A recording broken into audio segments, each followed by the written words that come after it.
dear students, welcome to EduFly class 10th civics chapter number 7 that is outcomes of democracy। तो आज हम एक chapter पढ़ने वाले हैं। ये इंट्रोडक्शन लेक्चर है, जस्ट अ बिगनिंग लेक्चर। इसमें मैं आपको बताने वाली हूँ कि आप इस चैप्टर में क्या पढ़ने वाले हैं। ओके स्टूडेंट्स, इससे पहले हमने पढ़ा पावर शेयरिंग, हमने पढ़ा फेडरलिज्म, हमने पढ़ा political parties, gender, caste, religion. इस तरीके से हम बहुत सारी थीम्स को कवर अप करके आ चुके हैं। बहुत सारे एरियाज, बहुत सारे डोमेन्स हम पढ़ चुके हैं। पर ये चैप्टर थोड़ा सा इजी टू क्रैक है in your board examination. Easy to crack इसलिए है क्योंकि इस चैप्टर में रहते हैं सेट नंबर ऑफ क्वेश्चंस जो आपको तैयार करने होते हैं for your board examinations. Do not worry, I will give you all questions in preparation, full answers of 5 mark questions, बहुत इजी और आसान तरीके से, पर वहां तक हमें पहुंचना पड़ेगा। तो इसके लिए आज हम शुरू करते हैं कि इस चैप्टर में हम क्या क्या पढ़ने वाले हैं। बहुत इंटरेस्टिंग चैप्टर है, ऐसा कोई मुश्किल चैप्टर नहीं है। सी आउटकम्स ऑफ डेमोक्रेसी, आपको वर्ड से पता चल रहा होगा कि आउटकम्स क्या कह रहा है, यानी कि जो परिणाम आने वाला है, फाइनल जो इफेक्ट आने वाला है, जो आप देखने वाले हैं, वो कैसा आने वाला है डेमोक्रेसी। तो असेसमेंट ऑफ आउटकम्स सबसे जरूरी है। ये बात हमको कैसे पता चलेगी, how do we assess outcomes को, हम एसेस कैसे करने वाले हैं, हम एनालाइज कैसे करने वाले हैं। तो इसमें मैंने तैयार करके रखे हैं आपके लिए बहुत सारे क्वेश्चंस जो कि आपको देंगे हिंट कि ये चैप्टर में अच्छा ये हम पढ़ने वाले हैं, और जो आपको सोचने पर मजबूर करेंगे कुछ आंसर्स। जैसे कि democracy seems good but not in practice. आपको कई बार लगा होगा कि पढ़ने में डेमोक्रेसी बहुत अच्छी है क्योंकि हमने उसके बहुत सारे फीचर्स पढ़े हैं। क्या क्या फीचर्स पढ़े हैं जरा डिस्कस कर लीजिए फटाफट से, ताकि आपको पता चले कि ये क्या कह रहा है। डेमोक्रेसी के फीचर हमने क्या पढ़ा है। इलेक्शंस होते हैं। कमेंट सेक्शन में फीचर्स में कुछ छोड़ दूंगी, एग्जाम्पल के लिए 1-2 फीचर्स लेने वाली हूँ, लेकिन मुझे ये भी देखना है कि मेरे स्टूडेंट्स को कितने फीचर्स याद है, इसलिए आप मुझे फीचर्स लिख के भेजेंगे कमेंट सेक्शन में। ये रहा आपका होमवर्क आज का। ओके, नेक्स्ट एक और मैं फीचर आपको बता देती हूँ, एंड दैट फीचर इज कि it is the government for all. Right, equality ले लेते हैं आप, इक्वालिटी ले लीजिए, फंडामेंटल राइट्स ले लीजिए। बहुत सारे फीचर्स हैं डेमोक्रेसी के सारे मैं इधर नहीं बताऊंगी, तो आप क्या करेंगे। ठीक है, एक फीचर मैंने आपको बता दिया है कि भाई 1 वोट 1 पर्सन इक्वल वैल्यू या फिर सेम वैल्यू। याद आया क्लास 9 चैप्टर नंबर 1 जो आपने पढ़ा है सिविक्स का। चलिए वहीं से आपको फीचर्स मिल जाएंगे बहुत सारे। जैसे याद नहीं आएगा उसको मैं याद दिलाऊंगी अपने नेक्स्ट लेक्चर के सबसे पहले इंट्रोडक्शन में। ठीक है, ओके। अब बात करते हैं कि जितने भी हमने फीचर्स पढ़े हैं बच्चों, दैट कि जैसा प्रिंसिपल है। एक फीचर ये भी पढ़ा था, मुझे बोलते बोलते बोलना ही पड़ जाएंगे फीचर्स लग रहा है, कि एक फीचर हमने ये भी पढ़ा था कि जो एक्चुअल रूलर है, जिसको पीपल ने वोट करके चुना है, वही रूल करेगा। The real power lies in the hands of ruler which is elected by the people। ये भी आपने पढ़ा था। यानी कि एक एग्जाम्पल भी अटैच था क्लास 9 में कि भाई जैसे पाकिस्तान के परवेज मुशर्रफ थे, जिन्होंने पावर उसके हाथ में नहीं दी, रियल पावर जिसको लोगों ने चुना था। सिर्फ वो फेस वैल्यू था, लेकिन एक्चुअल पावर जिसके पास थी परवेज मुशर्रफ के पास थी। तो ऐसा कुछ नहीं होने वाला है डेमोक्रेसी में, ऐसा कुछ भी नहीं होता है। ठीक है, तो ऐसा ना हो ये करने के लिए हम बहुत सारी चीजें लेकर आते हैं डेमोक्रेसी में।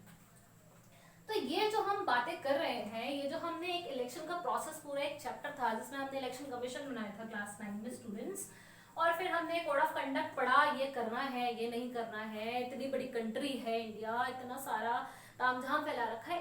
डू यू थिंक सो कि ये इतना आसान है। अपोजिशन है, पॉलिटिकल पार्टीज ही ले लेते हैं। आप पिछला चैप्टर जो आप पढ़ कर आए हैं अपोजिशन पार्टीज है।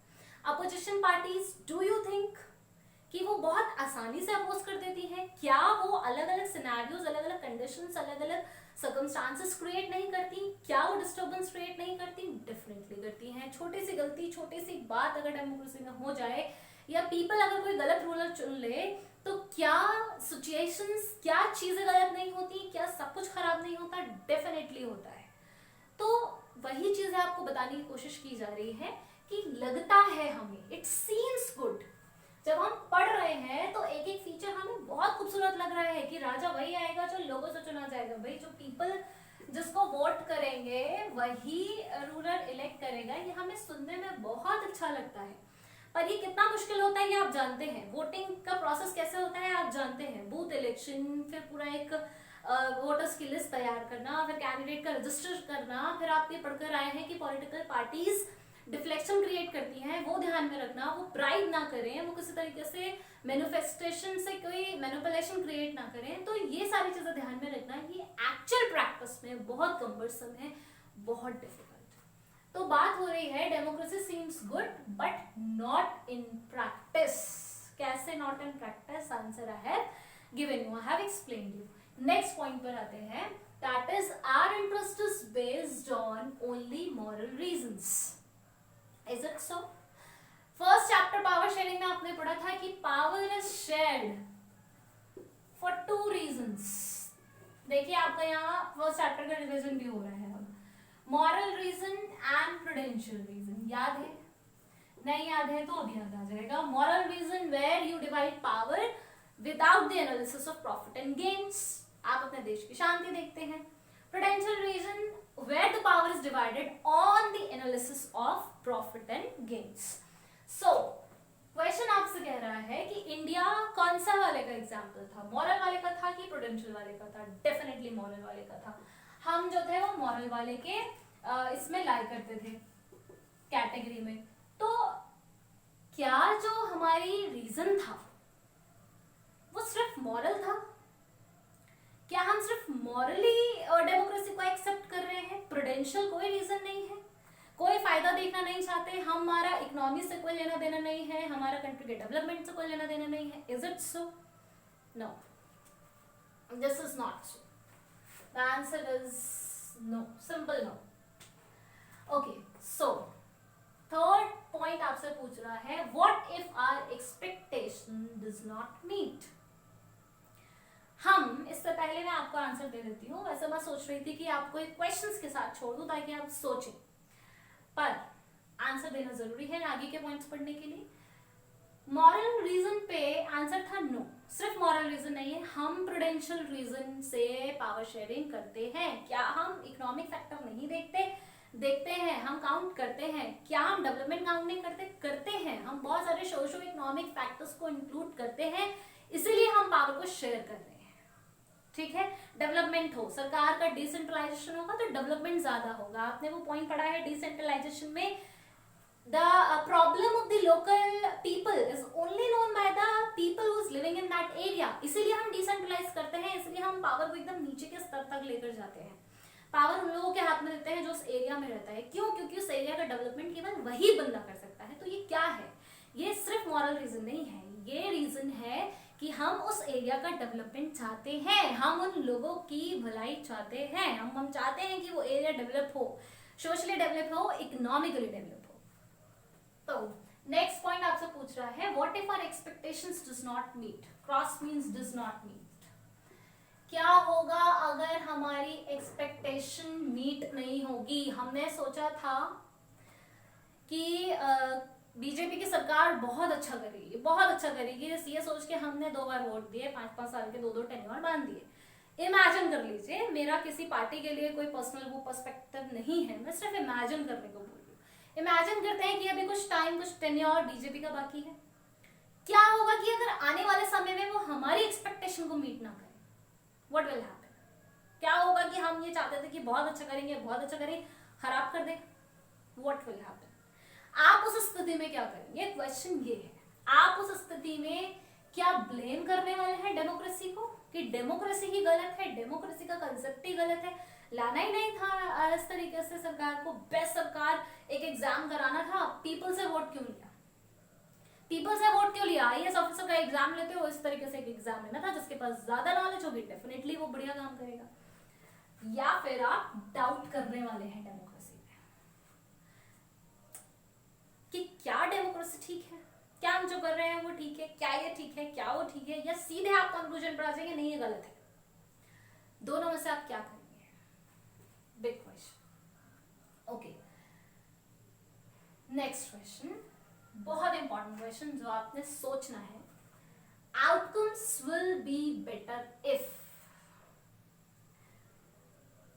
आउटकम बहुत अच्छा होता अगर, अगर तो आउटकम बहुत अच्छा होता अगर, आंसर किस पे बेस करेगा भाई बताइए, आंसर क्या होगा? इसका आंसर बहुत सिंपल है और इसका आंसर में ही लाई करता है आपके ये चैप्टर का फंडामेंटल।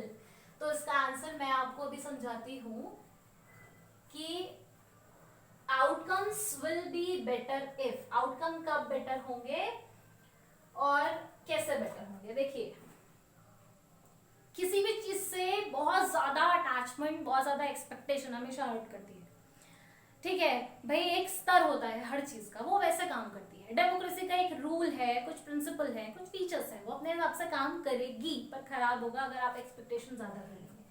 तो अगर आप डेमोक्रेसी को सिर्फ अ टाइप ऑफ गवर्नमेंट समझें, या बेहतर अ फॉर्म ऑफ गवर्नमेंट समझें, भगवान देवता और वो सब कुछ सही करेगा ऐसा कोई अवतार ना समझे, ठीक है। अगर आप गवर्नमेंट डेमोक्रेसी को सिर्फ एक फॉर्म ऑफ गवर्नमेंट समझें, सिर्फ एक फॉर्म ऑफ पैटर्न समझें जो आप लागू करने वाले हैं, तब आपके आउटकम्स बेटर हो सकते हैं। कैसे बेटर हो सकते हैं मतलब, ये पॉइंट क्या कहना चाह रहा है? ये पॉइंट ये कहना चाह रहा है भाई सिर्फ सरकार का रोल नहीं होता, सारा काम सिर्फ गवर्नमेंट को नहीं करना होता, कुछ रोल सिटीजन्स के भी होते हैं। रोल ऑफ सिटीजन क्या होंगे? वो रोल ऑफ सिटीजन्स क्या होगा? आपका काम भाई, एक बहुत जेन्युइन काम आप पढ़ चुके हैं अब तक, दैट वाज, आपने पॉलिटिकल पार्टीज में भी पढ़ा था ये, एक्टिव पार्टिसिपेशन ऑफ पीपल। आप याद करिए जब हम रिफॉर्म पढ़ रहे थे, reforms that political parties need to make, तो उसमें लास्ट पॉइंट आपने पढ़ा था कि भाई role active participation of people is very important. जब तक पीपल का रोल एक्टिव नहीं होगा, पीपल अगर पूरी सजगता से अपने आप को नहीं डालेंगे डेमोक्रेसी में, सही गलत नहीं देखेंगे, तब तक चीजें सही नहीं हो सकती। तो यही बात यहाँ हो रही है। आउटकम्स बेहतर होंगे कब? जब हम सब कुछ सरकार पर नहीं छोड़ेंगे। सरकार तो सिर्फ एक फॉर्म है, डेमोक्रेसी तो सिर्फ एक फॉर्म है, वो अपना काम कर रही है जैसा कि उसको बताया गया है, लेकिन उसमें हमारा रोल भी इंपॉर्टेंट है। आउटकम्स तभी बेहतर होंगे जब हम एक्टिवली पार्टिसिपेट करेंगे अपने डेमोक्रेसी में, जब हम ये देखेंगे कि हाँ भाई ये ब्राइब नहीं कर रहा, इसकी आइडियोलॉजीज बहुत अच्छी हैं पॉलिटिकल पार्टीज की, तो ये सर्टेनली हमारे लिए काम करेगा। जब हम ये देखेंगे कि अच्छा ये मुझे पैसा दे रहा है वोट देने के लिए, तो सर्टेनली ये आदमी के मन में लालच है, ये सिर्फ सत्ता के लिए वोट कर रहा है, वोट मांग रहा है, खड़ा हुआ है, इसका कोई पर्सपेक्शन नहीं है हमारे लिए भला नहीं करेगा। तो अगर इस तरीके से हम अपना एक्टिव पार्टिसिपेशन दिखाएंगे, जागरूक रहेंगे, अपडेट रहेंगे, कब क्या हो रहा है क्या नहीं हो रहा है। कई बार मैं क्लास में अपने बच्चों से जनरल क्वेश्चंस करती हूँ, करंट अफेयर्स के नहीं पता होते, तो ये आपका एक्टिव पार्टिसिपेशन है कि जितना आप एक्टिवली अपनी डेमोक्रेसी में इन्वॉल्व होंगे। आपको शायद ये पता नहीं होगा कि कुछ साल पहले भारत में जो वोटिंग की संख्या थी कि कितने लोग वोट करने जाते हैं, it was only 50%। It was only 50%, यानी कि आप देख लीजिए 50% लोग वोट करने नहीं जा रहे थे। तो जब 50% लोग वोट करने नहीं जाएंगे, तो बचे हुए 50% लोग जो आपके लेफ्ट हैं, तो हो सकता है वो वही लोग वोट करने जा रहे हो जो ब्राइब हो, ठीक है, या जो मैल प्रैक्टिस में इन्वॉल्व हो, एक दो बार वोट दे रहे हो, तो डेफिनेटली जो सरकार आएगी वो गलत आएगी। तो फिर आप ब्लेम करके या डाउट करके डेमोक्रेसी पे क्या कर रहे हैं? आपको बात समझ में आ रही है कि चैप्टर कैसे डील कर रहा है? चैप्टर डील कर रहा है कि आउटकम्स ऑफ डेमोक्रेसी को हम एसेस कैसे करने वाले हैं, कैसे उसको बेहतर बनाने वाले हैं, ये सब हम पढ़ेंगे। इसके बाद आने वाला है, इसी इंट्रोडक्शन के जस्ट बाद आने वाला है कुछ फोर फंडामेंटल्स जिन पे हमारा आउटकम डिपेंड करता है, जिन पे हमारा आउटकम डिपेंड करता है, यानी कि आउटकम ऑफ डेमोक्रेसी डिपेंड करता है, यानी कि असेसमेंट ऑफ आउटकम्स डिपेंड करता है। वो चार बहुत इंपॉर्टेंट पिलर्स हैं इस चैप्टर के। डायरेक्ट क्वेश्चन आता है बोर्ड एग्जाम में 5 नंबर का, तो नेक्स्ट लेक्चर बहुत इंपॉर्टेंट है, उसको बिल्कुल मत इग्नोर कीजिएगा, एकदम अटेंड कीजिएगा। और समझ में अगर आपको कुछ भी नहीं आ रहा है किसी भी लेक्चर में, तो कमेंट सेक्शन में प्लीज मेंशन करिए, फीडबैक दीजिए, कमेंट कीजिए। जो मेरे अपने इन टच वाले स्टूडेंट्स हैं जिनको मैं 1-to-1 भी पढ़ाती हूँ, वो अपनी अटेंडेंस लगाएंगे, अपना नाम कमेंट सेक्शन में लिख कर छोड़ेंगे। ठीक है भाई बच्चों, डेली लेक्चर को फॉलो कीजिए। कुछ भी समझ में नहीं आता है, फील फ्री टू डिस्कस। ठीक, एसएसटी तभी इजी बनेगी, तभी आसान बनेगी जब आप इसमें एक्टिव पार्टिसिपेशन दिखाएंगे। Fine, so stay healthy, stay happy, bye bye.